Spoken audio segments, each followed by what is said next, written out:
Halo semuanya, saya Adinda Sophia dari sesi 91. Video ini bertujuan untuk memenuhi tugas proyek pendidikan Pancasila, yang mana membahas tantangan implementasi Pancasila di era globalisasi. Kali ini saya memilih masalah yang telah saya amati, yaitu etika berkomentar di media sosial. Mengapa saya memilih topik tersebut? Dikarenakan pada era globalisasi ini, digital pun semakin berkembang pesat. Hampir semua orang memiliki media sosial, bahkan anak kecil sekalipun. Di dalam media sosial, seorang dapat memposting hal-hal yang mereka sukai, edukasi, dan semacamnya.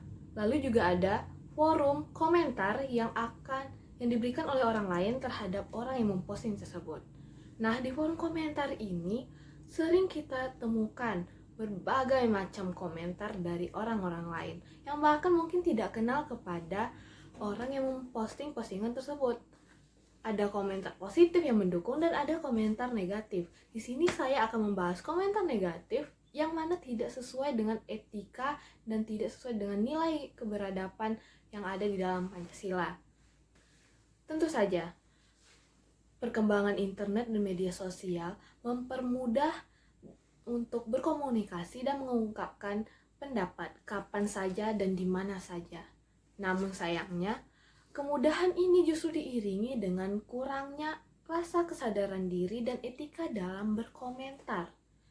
Berkomentar tidak hanya sekadar komentar, karena terkadang komentar-komentar ini justru merujuk pada hinaan, body shaming, yang mana ini menyebabkan cyberbullying.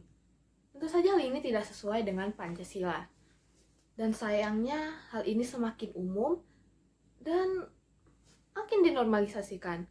Padahal hal ini sangat tidak wajar dan sangat berdampak buruk. Dari yang saya sebutkan di awal, yang mana komentar-komentar jahat ini bertentangan dengan nilai adab dari Pancasila, di sini saya akan menjelaskan lebih lanjut. Pada sila kedua, kemanusiaan yang adil dan beradab. Sila ini mengajarkan kita untuk menghormati orang lain dengan setara.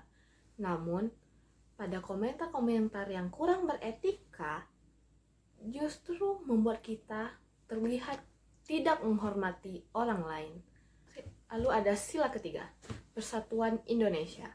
Persatuan Indonesia maksudnya yaitu menjaga keharmonisan rakyat Indonesia. Dan seringnya pada era sekarang, masyarakat saling memberikan komentar-komentar negatif yang mana justru memicu pecah belah. Nah, ketika seseorang menulis komentar yang menghina, kasar, itu justru membuat mereka tidak memedulikan nilai-nilai Pancasila tersebut yang merupakan tantangan implementasi Pancasila pada era sekarang.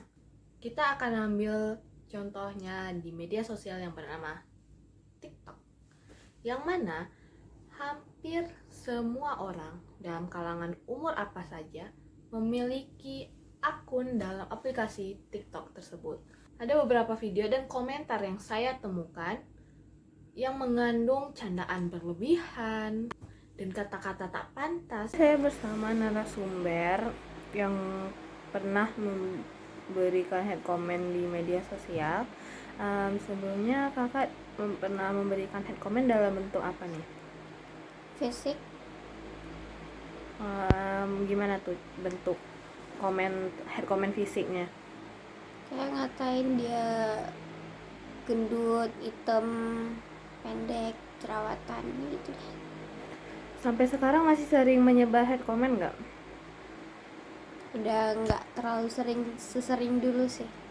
Kenapa itu udah mulai berkurang? Kok bisa berkurang head commentnya? Karena capek aja sih, karena itu nggak penting juga kan. Jadi kayak udah capek ya, paling kalau udah gede banget kayak nggak enak dilihat di mata saya head aja. Tapi kakak sadar nggak head comment tuh berdampak ke mental yang kakak kasih head comment? Iya sih. Komentar-komentar seperti ini yang sering kita lihat, mungkin kita anggap sepele. Namun sebenarnya komentar-komentar tersebut justru dapat menyakiti seseorang, memicu konflik, dan membuat lingkungan media sosial tidak sehat untuk semua kalangan umur. Dari masalah-masalah tersebut, ada 2 upaya yang saya lakukan yang saya harapkan berdampak pada masyarakat lain.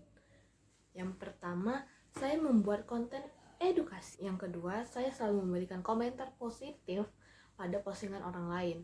Jika saya tidak ingin memberikan komentar positif, lebih baik saya scroll saja. Dari 2 langkah kecil ini, saya yakin bahwa menciptakan perubahan tidak melulu harus dengan hal-hal yang besar, tetapi juga bisa dimulai dengan hal-hal yang kecil.